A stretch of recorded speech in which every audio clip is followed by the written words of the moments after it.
Do's and don'ts. Yeah.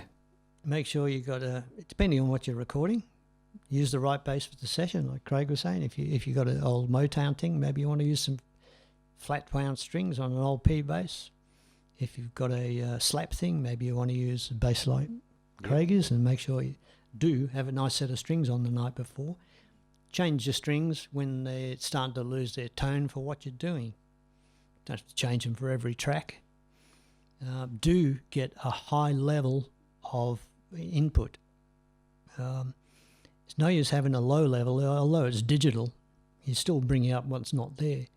So the higher the level without clipping, the better. Signal has to come from the bass. So I'd recommend going in the control room, plugging your bass direct in, choose your DI if you're using a DI. You've got a choice. You can use direct in through a DI, or you can direct in, use a mic on a cabinet and blend both. You can have another source from something else. But it's preparation. So you prepare your bass, you have it set up well. If it's not set up, you're going to have bad intonation. You're going to press down there and you might have a banana in there, and your tuning's going to be out. Your harmonics might be out, so that means you're going to muck up the tuning, and your notes frequencies are going to fight each other and not ring true. So from the start of recording, make sure your bass is set up, you've got nice strings on, go and get your sound from the DI. Good guitar leads? Yeah, decent leads, not shitty ones. No buzzing pickups? Yeah. What else? And like the actual articulation of playing, you don't have to play real hard. You could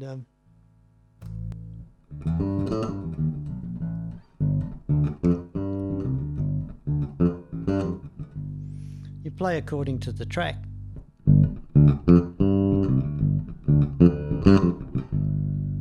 If you're gonna that's not gonna do any good.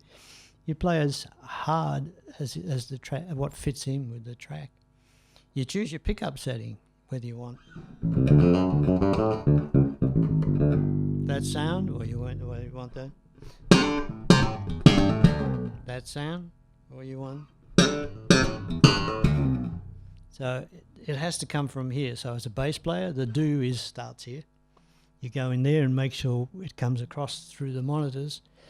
And then you play, have good timing, practice to a click, whatever you're doing, but you're not a machine.